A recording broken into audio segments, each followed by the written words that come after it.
Oh! 1800 now. Kind of average player. Oh, hold up. Here's my really bad attempt at commentating over the spectacular game between Anatoly Karpov and Mikhail Tal. I have not seen the game in advance, so I don't know how it's going to turn out. So let's get right into it. Mikhail Tal has the white pieces, and he's playing against Karpov with the black pieces. Starting off, we had our first move, e4. Wait, let me try that again. e4. And Karpov, who has got the black pieces, responds with c6. Now this is called the Caro-Can defense, or as I like to call it, the Caro can't be bothered ever playing the stupid opening defense. But hey, listen, this was back in the 60s or the 50s, I don't really remember, and doesn't matter. Anyway, so white responds with c4. I mean, this makes sense. I mean, I think it's because like you're like doing this, and like if say knight comes there, actually that's probably worse. Let's not do that. Whatever happens, it's a good move. You're controlling the center of the board. It makes sense. You're developing, you're stopping, because you know the Caro-Can is coming. So the next move is actually d5, and here it just looks like you've got a couple of options. You probably take one of these. I know something about chess, so you should always capture towards the center, and it looks like Mikhail Tal actually captures away from the center. He goes e takes d5. I don't really get the whole point of this. Maybe he goes here, and then I don't know, you just go like, well, that's actually what happened in the game. C takes d5, and now you're kind of just giving up a pawn. But this is some Mikhail Tal shit. All right, so listen, he takes the he doesn't even take the, wait, hold up. Karpov doesn't even take the pawn. He goes knight to f6, attacking the pawn one more time. Oh, it's because he knows that Mikhail Tal can only defend it with one piece, like this, or like this, or wait, like this, right? So, whatever. Tal says, I'm going to defend it with c3, with the knight on c3. This makes sense, you're developing the knight, defending your pawn, it's attacked twice, but guess what? He takes it anyway because it's not defended. And so, Mikhail Tal says, alright, we lost the pawn, but at least we got a knight on f3. Continuing on from here, Karpov plays like knight takes c3, and like I get it, it makes sense. You're up material, you want to exchange. That's kind of how chess works. If you're up material, you always want to exchange. I mean, Tal takes back for once. He actually takes back material. Then Karpov plays this weird g6. I mean, I guess it opens up the bishop's diagonal, and you're kind of putting pressure this way if you get your bishop to g7. But I don't know. I guess playing against Tal, it kind of makes you think maybe I should just play it safe, get all the sacrifices out of the way, and then just win the game. So anyways, Tal continues on in true Talian fashion. I mean, I don't know, he just plays d4. It looks like a normal move, kind of opening up this, or this, or any of these diagonals for the bishops. You know what I'm saying? Because if you'd played a d3, obviously your bishop would be blocked in. If you didn't, you move your bishop first. Not really great squares for your bishop. So, obviously, bishop to g7. This kind of looks brilliant, Okay, it doesn't look brilliant, but it looks like a good move, you know what I mean? Because you're now preparing to castle, you're taking control of this diagonal. These pawns can never really move out of the way before you move your rook.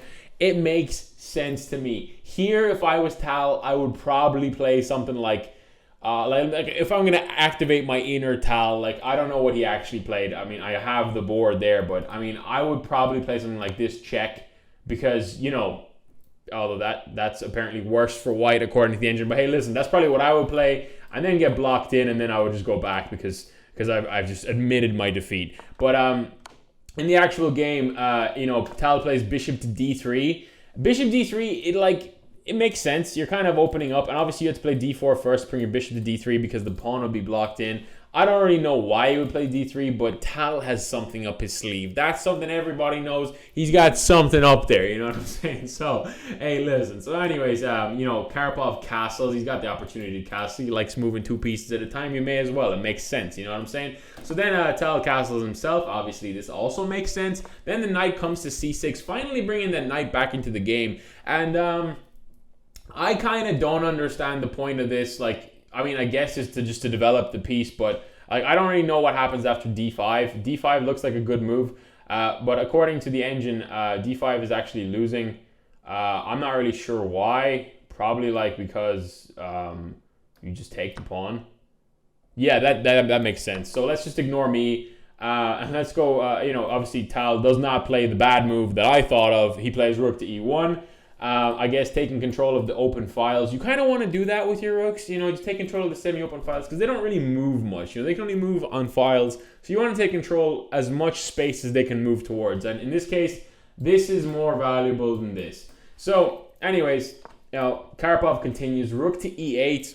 I mean, rook to e8, I guess it kind of takes back this like control, but I don't really like vibe with that move. I would have personally played this bishop move, or not there, but like, bishop like there or something, bishop g4.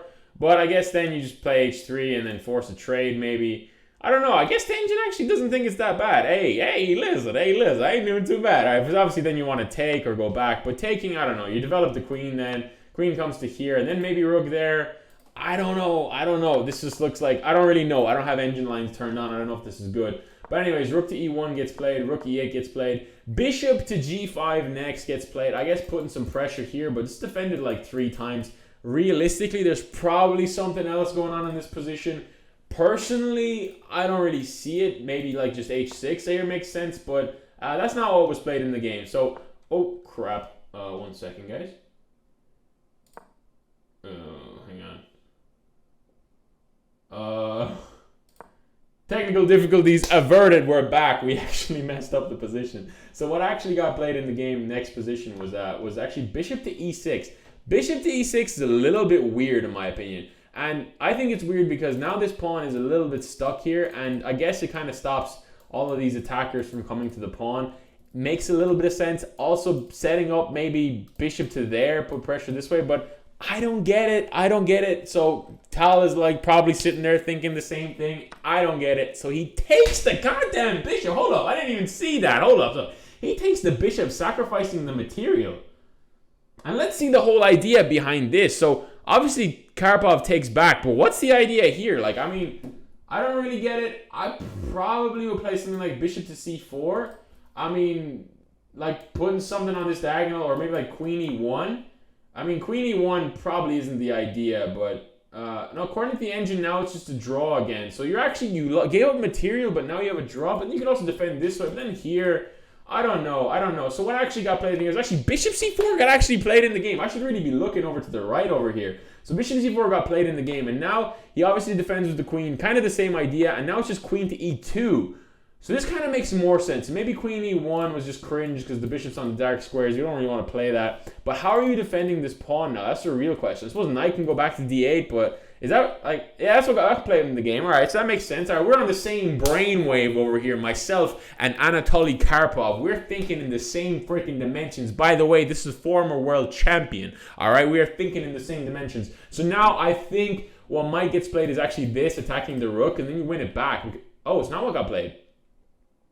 Oh, rook to e1. This makes sense. Now it's a triple attack. So now the knight and the queen can't actually defend. But what's the whole benefit to this? So he obviously plays rook c8 because he's like, what's the benefit of you attacking my king? That's what I'm thinking. And so now he goes in defending his bishop. Hold up. Let's see this. Hold up. What if bishop takes? Bishop takes is completely losing for white. Obviously, I knew that. All right, listen, I knew that. So obviously, because knight takes, queen takes, rook takes, and you're just down material. So you're actually just losing there. So you don't want to get into these trades. You want to hold the pressure on the position. So rook e8 got played, rook to c8 got played, and then knight to d2 gets played, defending, and king to here? Bro, what? I was supposed to getting off of this diagonal, but I don't really see the point. So now white plays knight to e4, attacking the queen. This kind of makes sense to me. Personally, I don't know. I guess I would just go back maybe. But I guess you could also play this, defending your pawn still. But I mean, your pawn's already defended by the knight, so I don't really get it. So queen c7 makes sense. Bishop b3. I mean, here Tal is just saying, okay, I can't really defend this bishop. I can defend the pawn though. But I gotta, you know what I mean? Because if you're attacking, I'm still defending, so I can't really move my knight. But Karpov doesn't really care. He goes for e5, trying to break open the position, and Tal responds with h4. I don't really get it. Once again, I guess I don't really get what the whole idea that both players are going for here. I mean, in this position, instead of taking the pawn on d4, I mean, what else do you have? You just sort of like resign or something? Maybe h6 finally? Is this better? I guess bishop has to go back somewhere. Once bishop moves, I mean, now maybe you can trade and somehow occupy an open file or something. I don't really know. So anyway, this is what happened in the game. E takes d4. All right, this is my terrible attempt, by the way. I'm not very good at this commentating stuff, but I'm just trying to give you my insights as an average player. I mean, I'm 1800 now. Kind of average player. I'm not exactly, I'm not exactly Magnus, but hey, listen. All right, so anyway, pawn takes h5, and now apparently white is completely winning according to the engine, and I don't think I can see why white is winning, but maybe you guys can see. So if you'd like to pause the video and find the winning move in this position, I mean, I don't actually personally see it, but I would probably take this pawn with the queen, because you wouldn't go for this trade otherwise, right? You take the pawn with the queen, and you actually, and here, I don't know, I guess that's it, right? There's no real attack now, actually. I don't know why I would do that. So maybe you guys saw why it was done. Anyway, in the game, actually, hold up. According to the thing, Tal actually played queen takes h5, and apparently this is a draw. So I don't even know how this is gonna end. So after this, rook to f8 was played, and black is still holding this according to the engine. So actually taking the pawn, I mean, I don't really see a line of attack. I don't see it directly. Maybe it's something like going there next. I don't know. So anyway, what happens is bishop comes back. So now's the real idea. So now the real idea is obviously pawn takes, the knight can move at some point, and there will be this attack that's completely unstoppable. So you have to deal with that first. I mean, there are a few ways of doing it, I guess. Probably something like this, and then maybe if the knight moves or something, you just take, and now this is covered by the queen. But I don't know how it's going to work. So the queen comes this way straight away. Oh, hold up. So the idea is if the knight moves, you can just simply go... No, you can't go there. You just resign then, no? Knight comes back. And now you give up the rook? Wait, what? Obviously, there's only one move, king h2 or knight f2, obviously. But then you lose to... Oh, no, knight f1... Okay. So here, by the way, knight f1 blocks, loses to this because this, and then you just lose the game. So you don't want to do that. So here, obviously, king h2 got played, and now how are you defending this? I suppose you have this pawn push, and that's all that Karpov could play in this position. I mean, here it just looks like queen g6, and then you're winning, right? Am I wrong? Or is that just queen g6 winning? I mean, what did... Tal finds bishop takes h6. Oh, wait, hold up. Saying if you take this comes with check king there, and this is checkmate. Ooh. So now, I mean, I guess you can't even take the bishop. You got to move the king. But wait, wouldn't you just, in this position, just do the same thing? Just take the bishop? Is this the same thing again? That's exactly what Tal plays. Hey, we're on the same brainwave as Tal. Hold up. All right, so now, obviously, rook takes f2, saying, yeah, you can give me check, but I can escape this way. How do you even escape? Because this is covered. You can't even escape, bro. So now just check here, check. Mate! Oh! Wait, no. That's not mate. King g8. And in this position, yeah, so here black actually resigned the game, because in this position, bishop came back to h6 saying you only have one square and this is checkmate. Wow, that's beautiful. Hey, listen, we gotta play more like Tal. We need to learn this guy's brain. All right, this is a pretty fun video to do. I mean, I'm going in kind of blind because I haven't looked at these games at all. And I'm just trying to analyze it from my perspective as an average player and kind of get ideas and tactics of how to play this. So if you enjoyed watching, look out for the next one. I'm going to do more of these. This is fun as hell.